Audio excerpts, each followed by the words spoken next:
What's up, Taiwan? I'm Brossard with news from here in Taiwan and around the world. KMT lawmakers are moving fast to advance controversial amendments that could make it harder to recall public officials in Taiwan. Tiffany Wong was at the legislature earlier today. A controversial amendment to raise the threshold for a recall vote is moving forward in the legislative process after the opposition Kuomintang legislators did everything that they possibly could to make sure that it passed out of committee review. The Internal Affairs Committee was set to review the amendments for a third time, but the ruling Democratic Progressive Party legislators were blocked by masses of KMT legislators occupying the hall and even putting chairs and desks in front of the door to the meeting room and even covering it with plastic wrap. Now, the KMT then called together committee review without any DPP members present. 好，无异议，通过。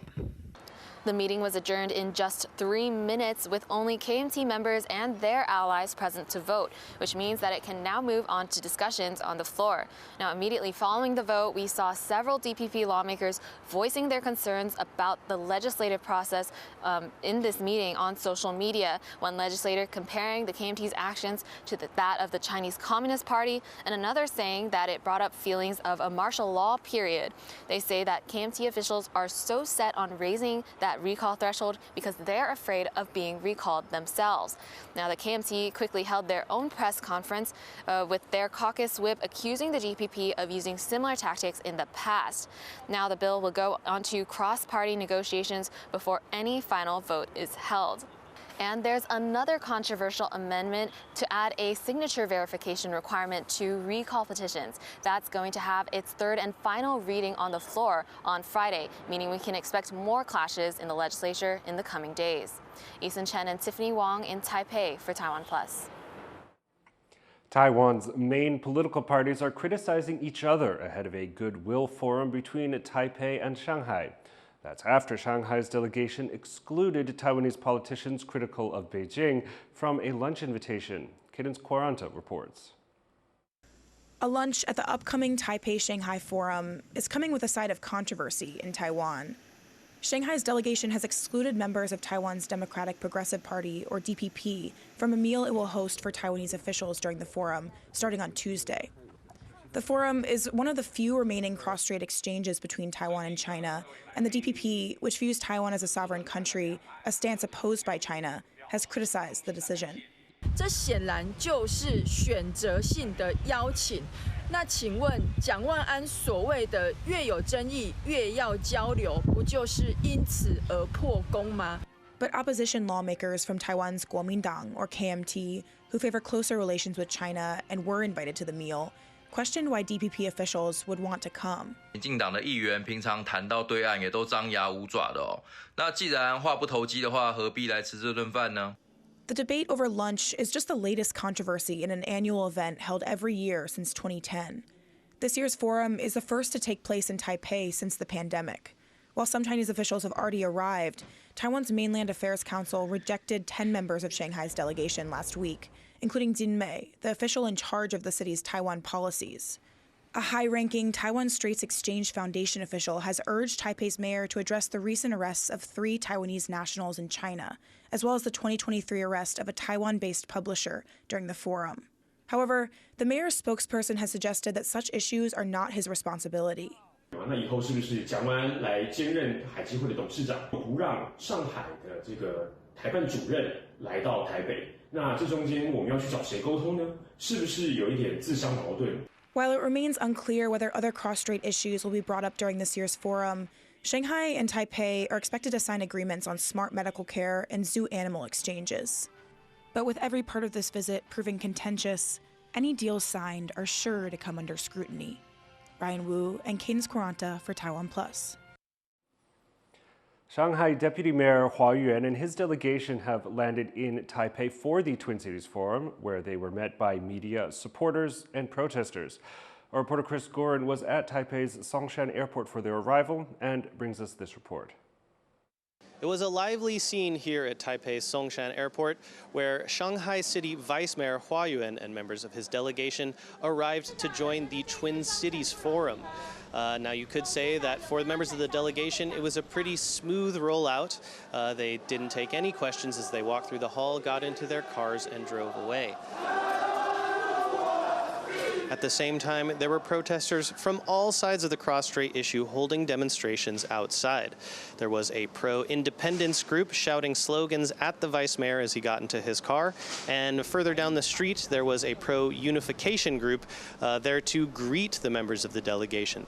I spoke to members from both groups, and here's a little bit of what they had to say. China has always wanted to invade Taiwan, no matter softly or strongly, but it is not as what Jiang Wannan said that we have a very good relationship, but actually it is not. And the most ridiculous is that we are pass a wrong message to the international world. 希望战争不要在我们中国的土地上发生这个战争。希望我们两岸呐是为中华。 两岸同胞血脉相连。 Now, another notable event is during the pro-independence demonstration, a man came over and began shouting very loudly and was actually dragged away by 2 police officers and taken across the street. After that, he gave a short speech, and it turned out he was a member of one of Taiwan's smaller pro-China parties known as the New Party. He gave his speech and left without incident, but it did cause a bit of a ruckus. Now, one thing the events here at the airport today show is that the cross-strait issue is still very sensitive in Taiwan and brings out a lot of emotions on all sides of the political spectrum. And with this being the highest profile cross-strait exchange still standing, there's sure to be plenty more debate and political discussions over the next 2 days. Alex Chun, Devin Tsai, and Chris Gorin for TaiwanPlus.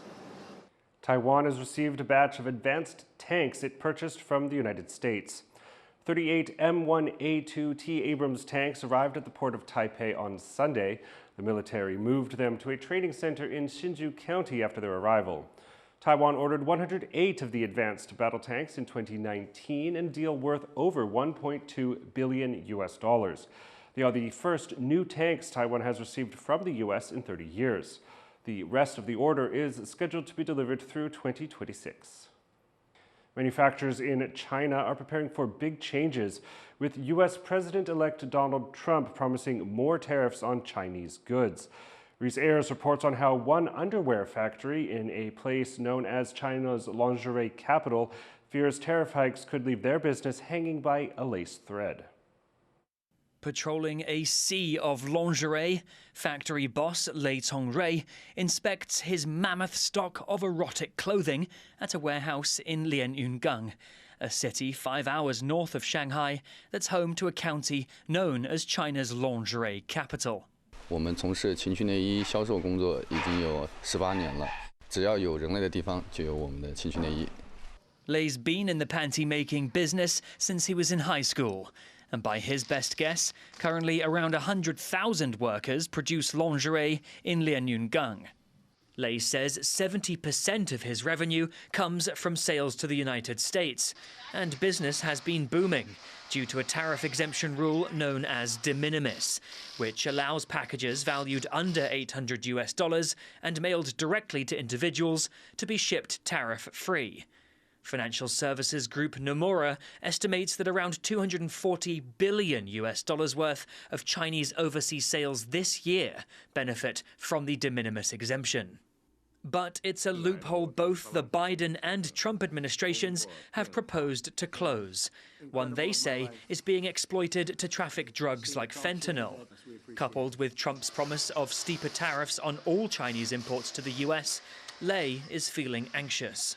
关税的增加也好，对我们来说，都是有一定的风险存在的。我们还是比较担心这种情况，但是我们还是有准备，就是说他们确实会这么做。 That uncertainty is pushing Lei to consider developing other markets. But with the EU and other countries considering similar restrictions on Chinese imports, the livelihoods of the lingerie capital's roughly 1 million residents hang in the balance. 有吧，可能有，但是今年的话效益不是都不好嘛？今年的话就比往年的话都整体来说都是没有往年好的。我觉得反正今年赚钱不都很难吗？都赚不到钱。 Despite the looming changes, one professor at a Shanghai business school thinks that some sectors, like lingerie production, won't be hit too hard, as Western consumers will be willing to pay a higher price for goods that will probably keep being made in China. These are not the ones that, for example, like battery or high-tech stuff that, for example, you say you have to bring back your production here, your supply chain here. These are the things that are either going to be there to buy or they're not going to be there. So if they're not there, then the consumers, some buyers who want it, they're going to demand it and they're ready to pay a little bit higher prices. For now, Lei's search for new business models and clients continues, as he and manufacturers across China are anticipating potentially seismic changes to the largest trade partnership on the planet. Hank Xu and Rhys Ayres for TaiwanPlus. Hong Kong's government is planning a massive development project on wetlands and villages in its new territories area, but farmers and environmentalists are fighting to preserve one of Hong Kong's last expanses of undeveloped land. Wesley Lewis has more. Right on the doorstep of mainland China, Hong Kong's Deep Bay wetland is the city's largest and most important marsh. Just across the border is the towering skyline of the megacity of Shenzhen. Hong Kong's government has been eyeing this 300 square kilometer tract of undeveloped land for a massive development project that would push out the area's villagers and farmers. But locals say they are holding out for as long as possible. 你政府逼到落嚟收，我都無可奈何要俾過佢㗎啦。但係你話喂，我哋強求仲喺度講緊喎，你點咧咁講？咁佢一日業主收我租，我都照喺度住。 Aqua farmer Chan Kwok Sun has been managing his fish ponds here for nearly 4 decades. But the government's ambitious proposal, known as the Northern Metropolis Project, would greenlight an unprecedented scale of development, one that would see Chan's farm filled in along with the surrounding wetlands, wetlands that conservationists say should be preserved. 我哋係應該要珍惜。 諗下點樣可以更加利用佢成為即係一個更加可持續嘅城市，而唔係話我哋再使用呢一啲已經僅存落嚟有限嘅資源咧，去做一啲無窮嘅發展。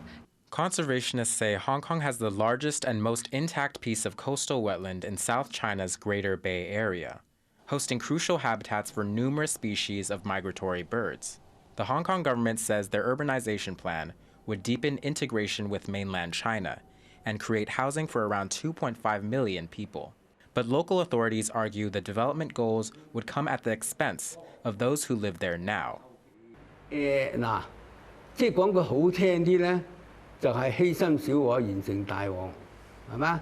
講句唔好聽嘅咧，就我哋不斷俾人割，即係一幅幅咁割出去。Construction has already begun here for the Hong Kong Shenzhen Innovation and Technology Park, which when completed will be the city's largest tech industry hub. Although local officials and villagers say it's unlikely the city government will budge, they continue to appeal to keep their village from being torn down, fighting for their right to stay on this sought-after plot of land. Kama Xu and Wesley Lewis for TaiwanPlus. A hotel development project in Taiwan's southeast is drawing backlash from environmentalists and a local indigenous group. The 300-room resort project is expected to take up over 70,000 square meters of hillside on the outskirts of Taitung. Now, because the project is on private land, it does not require approval from local indigenous communities. But members of the Binuyumayen indigenous group say they worry the resort will impact the ecology and traditional hunting grounds of the village of Gasavagan. 那我哋其中Gasavagan呢個傳承非常重要，讓個禮物從小做一個教育場。 Environmental lawyers have also questioned whether the resort is necessary, saying Taitung already has a surplus of hotel rooms. Thanks for joining us here on What's Up Taiwan. Finally, check out these highlights from Kenya's Maasai Olympics. The event is a new take on a traditional coming-of-age lion hunt that excluded women. I'm Philip Brossard. Take care. We'll see you next time.